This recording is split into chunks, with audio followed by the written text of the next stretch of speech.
So பொதுவாக நீங்கள் tax paper handle பண்ணுறீங்க அப்படின்னா நம்ம எல்லாத்தையுமே தெரியும். போத் டிஸ்கிரிப்டிவ் டைப் ஆஃப் கொஸ்டின்ஸும் வரும், அதே மாதிரி பார்த்தீங்கன்னா ப்ராக்டிக்கல் கொஸ்டின்ஸுமே இருக்கும். டேக்ஸ் எடுத்துக்கிட்டீங்க அப்படின்னா நம்மளுக்கு மேஜராக direct tax and indirect tax இருக்கும். இன்டைரக்ட் டேக்ஸில் பார்த்தீங்கன்னா ஜிஎஸ்டி அண்ட் கஸ்டம்ஸ் வரும். டைரக்ட் டேக்ஸில் பியூர்லி உங்களோட இன்கம் டேக்ஸ் இருக்கும்.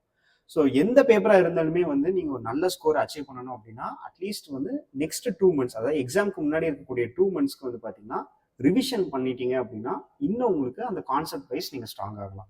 ஸோ இப்போ வந்து பார்த்தீங்கன்னா உங்களோட சிஎஸ் எக்ஸிக்யூட்டிவ் டேக்ஸ் பேப்பருக்கு எப்படி அந்த 60 days பிளான் வந்து நீங்கள் எஃபெக்டிவாக யூஸ் பண்ண முடியும் அப்படிங்கிறத பார்க்க போகிறோம்.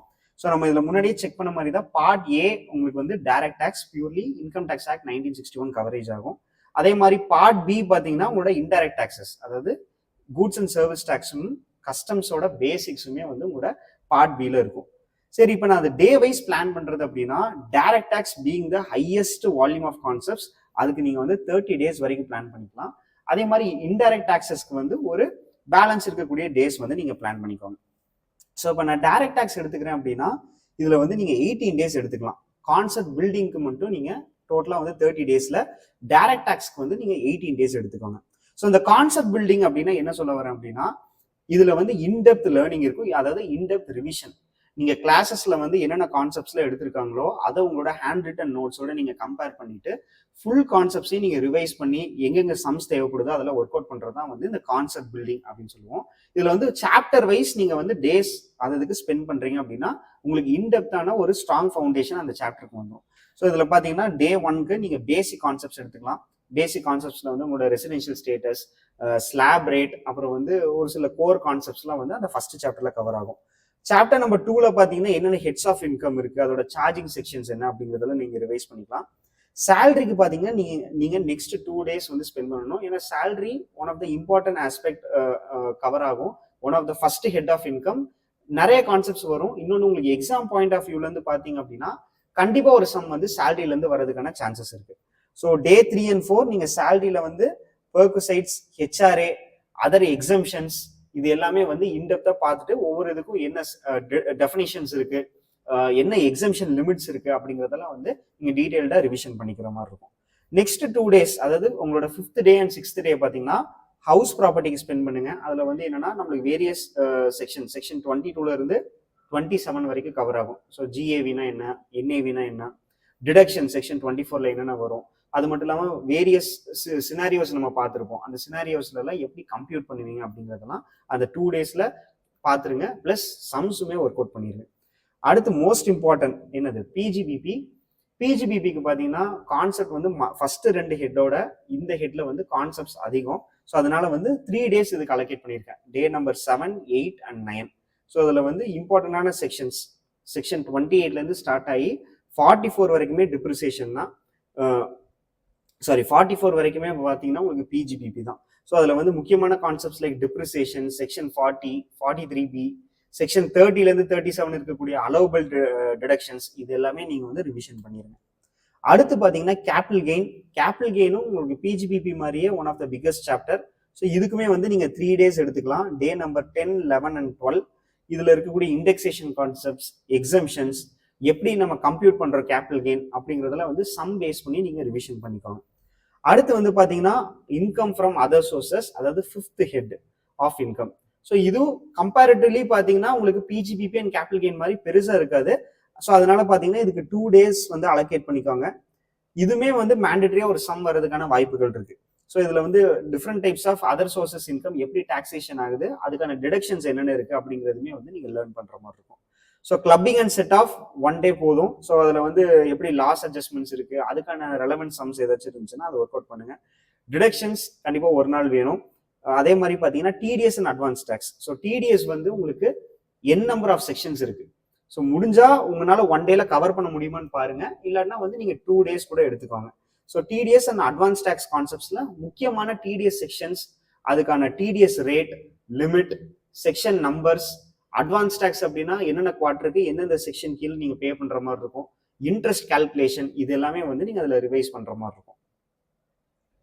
அண்ட் லாஸ்ட் வந்து பாத்தீங்கன்னா ரிட்டர்ன் ஃபைலிங் அண்ட் அசஸ்மெண்ட்ல வந்து வேரியஸ் செக்ஷன்ஸ் அண்ட் யாரெல்லாம் மேண்டேட்டரி ஐடி ரிட்டர்ன் ஃபைல் பண்ணணும், different types of ITR forms, ஃபைலிங்கான செக்ஷன்ஸ், அது எல்லாமே வந்து நீங்க ரிவிஷன் பண்ற மாதிரி இருக்கும் டே நம்பர் 18. ஸோ இதோட உங்களோட டைரக்ட் டேக்ஸ் கம்ப்ளீட் ஆயிரும். இன்டைரக்ட் டேக்ஸ் நெக்ஸ்ட் எடுக்கிறேன் அப்படின்னா ஜிஎஸ்டிக்கு நீங்க 10 days வந்து எடுத்துக்கலாம். ஸோ இன்டெப்த் ரிவிஷன் காண்டி. ஸோ இது எல்லாத்தையுமே பார்த்தீங்கன்னா ஒவ்வொரு சாப்டருக்கும் நான் ஒன் டே வந்து அலோகேட் பண்ணியிருக்கேன். மேஜரா 10 chapters இருக்குது. ஸோ ஜிஎஸ்டி பேசிக்ஸ்ல வந்து சப்ளை அண்ட் லெவி மற்ற ஒரு சில கான்செப்ட்ஸ்லாம் வந்து நீங்க 1 day அலோகேட் பண்ணிக்கோங்க. Place of supply 1 day, time and value of supply கண்டிப்பா 1 day வேணும். ஐடிசி சாப்டர் 1 day, இன்கேஸ் உங்களுக்கு 1 day பத்தல அப்படின்னா நீங்க 2 days கூட எடுத்துக்கோங்க. அதே மாதிரி ரெஜிஸ்ட்ரேஷனுக்கு உங்களுக்கு 1 day, டாக்ஸ் இன்வாய்ஸ் கண்டிப்பா வந்து 1 day இல்லைன்னா நீங்க ஹாஃப் டேல கூட கம்ப்ளீட் பண்ணிக்கலாம். Returns, so different types of returns என்னென்ன இருக்கு அப்படிங்கிறதுல நீங்க கான்செப்சுவல் வைஸ் பார்த்துக்கலாம். அதுக்கு வந்து 1 day அலோகேட் பண்ணிக்கோங்க. பேமெண்ட் அண்ட் செட் ஆஃப், அதாவது electronic cash ledger, credit ledger, liability ledger, அது எப்படி செட் ஆஃப் பண்றாங்க, அதுக்கு ரெலவெண்டான சம்ஸ் எல்லாம் இருந்துச்சுன்னா அது 1 day எடுத்துக்கோங்க. அப்புறம் வந்து அசஸ்மெண்ட் அண்ட் டிமாண்ட்ஸ்ல வந்து 73, 74 கவர் ஆகும். ஸோ அதுக்கு ஒரு 1 day. Refund and LUT and அது ரிலேட்டடான ப்ரொவிஷன்ஸ்க்கு வந்து 1 day பிளான் பண்ணிக்கோங்க. ஸோ தட் டிஸ்கிரிப்டிவ் கொஸ்டின்ஸுமே வந்து உங்களால ஈஸியாக ஹேண்டில் பண்ண முடியும். இது இல்லாமல் பார்த்தீங்கன்னா லாஸ்ட்டாக இருக்கக்கூடியது கஸ்டம்ஸ். ஸோ ஈஸியாக ஸ்கோர் பண்ண வேண்டிய ஒரு பேப்பர் கஸ்டம்ஸ் தான். கண்டிப்பாக உங்களுக்கு வந்து எக்ஸாமில் ஒரு சம்மாச்சு இதுலேருந்து வந்துடும். ஸோ இதில் வந்து பார்த்தீங்கன்னா கஸ்டம்ஸ் லெவி, வேல்யூவேஷன் ரூல்ஸ் எல்லாம் வந்து 1 day எடுத்துக்கோங்க. இம்போர்ட் அண்ட் எக்ஸ்போர்ட் ப்ரொசீஜருக்கு 1 day எடுத்துக்கோங்க. ஸோ மேக்ஸிமம் 2 daysலேருந்து 2.5 daysக்குள்ள உங்களால் கஸ்டம்ஸ் கம்ப்ளீட்டாக முடிஞ்சிடும். ஸோ இது எல்லாமே பார்த்தீங்கன்னா phase 1, அதாவது உங்களோட கிளாஸ் கம்ப்ளீட் ஆன பிறகு இருக்கக்கூடிய கான்செப்டை நீங்கள் ரிவைஸ் பண்ணி பில்ட் பண்ணுறதுக்கான ப்ரொசீஜர் தான் phase number 1. phase 2ல என்ன அப்படின்னா, நீங்கள் பண்ண பிறகு இன்னும் நீங்கள் ஸ்ட்ராங் ஆகுறதுக்கு ஒரு சில ப்ராக்டிஸ் அண்ட் ரைட்டிங் பண்ணீங்க அப்படின்னா நம்மளால அந்த எக்ஸம்ஷன் ஸ்கோர் பண்ணுறதுக்கான ஆப்ஷன்ஸ்மே வந்து ஈஸி ஆயிரும். ஸோ டைரக்ட் டேக்ஸ்க்கு பார்த்தீங்கன்னா நீங்கள் 8 days வரைக்கும் எடுத்துக்கோங்க. இந்த 8 நாள்ல என்ன பண்ணுறீங்கன்னா revision test paper, mark test paper அதெல்லாம் அட்டன் பண்ணுங்க. அதே மாதிரி பார்த்தீங்கன்னா லாஸ்ட் 5 attemptsல வந்து எதுல ஸ்டாண்டர்டான கொஸ்டின்ஸ் கேட்டிருக்காங்க அப்படிங்கிறதெல்லாம் வந்து நீங்கள் அட்டன் பண்ணுங்க. டெய்லி வந்து கம்ப்யூட்டேஷன் ப்ராக்டிஸ் இருக்கட்டும். அதே மாதிரி கேஸ் லால இதை வச்சு ரெலவெண்ட் நோட்ஸ் இருந்துச்சுன்னா அதுவுமே எடுத்துக்கோங்க. ஜிஎஸ்டிக்கு 5 days வந்து எடுத்துக்கோங்க. ஸோ அதில் முக்கியமாக வந்து இம்பார்ட்டன்டான கான்செப்ட்ஸ் இந்த ITC problems, place of supply, time of supply, அப்புறம் வந்து டிமாண்ட் அண்ட் அப்பீல் ஸ்ட்ரக்சர்ல ஏதாச்சும் டிஸ்கிரிப்டிவ் கொஸ்டின்ஸ் இருந்துச்சுன்னா அதெல்லாம் நீங்கள் வந்து எடுத்துக்கலாம். அப்புறம் வந்து ஃபுல் ரிவிஷன், அதாவது எப்படி நீங்க எக்ஸாம்ல போனீங்கன்னா ஒரு ஃபுல் கொஸ்டின் பேப்பர் எழுதுவீங்களோ அதே மாதிரி ஃபுல் ரிவிஷன் வந்து 2 daysக்கு பிளான் பண்ணிக்கோங்க. இதுல ஃபுல் எல்லா கான்செப்ட்ஸும் நீங்க பார்க்கணும்னு அவசியம் இல்லை. ஒவ்வொரு சாப்டர்ல இருக்கக்கூடிய limits and exemptions or deductions, section number அதெல்லாம் வந்து நீங்க ரிவைஸ் பண்ணும்போது இன்னும் வந்து செக்ஷனை நீங்க எக்ஸாம்ல கோட் பண்ணி ப்ராப்பரா எழுதுறதுக்கான அந்த ஒரு ஸ்ட்ரக்சரைஸ் வந்து நீங்க இன்னும் ஈஸி ஆயிரும். ஸோ இதெல்லாம் வந்து phase 2 practice and writing focus. இதுக்கு வந்து நான் அலோகேட் பண்ணியிருக்கிறது பார்த்தீங்கன்னா 15 days. ஸோ ஆல்ரெடி வந்து கான்செப்ட் பில்டிங்க்கு பார்த்தீங்கன்னா நம்ம 30 days வந்து அக்யூமுலேட் பண்ணிட்டோம். இதோட வந்து பார்த்தீங்கன்னா 45 days வந்துருச்சு. சரி, அப்போ பேலன்ஸ் இருக்கிற டேஸ் நான் என்னென்ன பண்ணணும் அப்படின்னு பார்த்தீங்க அப்படின்னா, இதில் வந்து நீங்கள் ஃபுல் ரிவிஷனும் அதை அனலைஸ் பண்ணி எந்தெந்த ஏரியாஸ்ல லேக் ஆகுறீங்க அப்படிங்கிறத பார்க்கறது தான் இந்த லாஸ்ட் 15 days. ஸோ 46லேருந்து ஒரு 48th day, அதாவது 3 daysக்கு வந்து ஃபுல் டைரக்ட் டேக்ஸ் ரிவிஷன் பண்ணுங்க. அதாவது அந்த 3 நாள்லக்குள்ளே உங்களால வந்து கம்ப்ளீட் சிலபஸே கம்ப்ளீட் பண்ற மாதிரி. ஸோ இது செகண்ட் ரிவிஷன் அப்படின்னு கூட நீங்க வச்சுக்கலாம். ஸோ 49 to 50 2 நாள்ல பாத்தீங்கன்னா ஜிஎஸ்டி ஃபுல் ரிவிஷன், ஒரு நாள் வந்து கஸ்டம்ஸோட quick revision. So already concept building இல்லாம இது வந்து செகண்ட் ரிவிஷன் கான்செப்ட் ஃபேஸஸா இருக்கும். 52ல வந்து ஒரு மார்க் டெஸ்ட் எடுங்க, அதையே அனலைஸ் பண்ணுங்க. அதே மாதிரி டே நம்பர் 54ல இன்னொரு மார்க் டெஸ்ட் எடுங்க, அதே அனலைஸ் பண்ணுங்க. 2 நாள் வந்து பாத்தீங்கன்னா எந்தெந்த கான்செப்ட்ஸ்ல உங்களுக்கு இன்னும் புரியாம இருக்கோ அந்த சம்ஸ் எல்லாம் வந்து திருப்பி ஒர்க் அவுட் பண்ணி திருப்பி அதுக்கான டவுட் சால்விங் செஷன்ஸ்ல போயிட்டு அதை க்ளோஸ் பண்ணுங்க. 1 day வந்து கம்ப்ளீட்டா செக்ஷன் நம்பர் ரிவைஸ் பண்றதுக்காண்டி வச்சுக்காங்க. முக்கியமான செக்ஷன்ஸ்ல எதுல கிளாஸ்ல சொல்லியிருக்காங்களோ அதில் ரிவைஸ் பண்ணுங்க.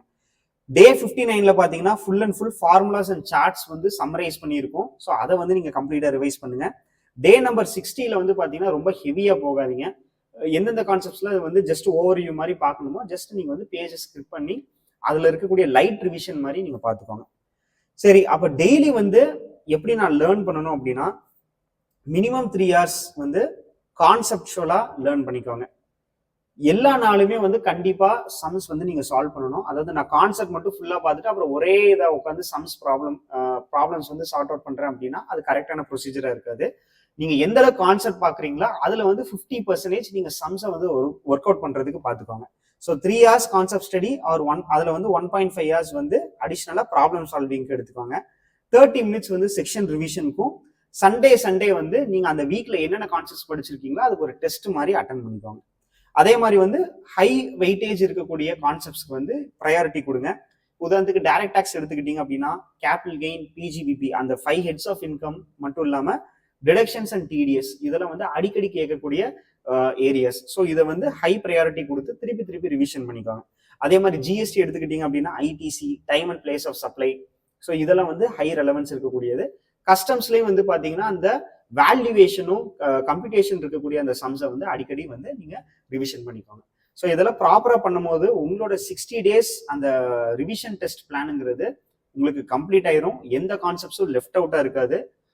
ப்ளஸ் நீங்கள் வந்து என்னன்னா mark test and revision test papers எழுதி இருக்கிறதுனால உங்களோட எக்ஸாம்ஸையும் வந்து நீங்கள் கான்ஃபிடென்ட்டாக அப்ரோச் பண்ண முடியும்.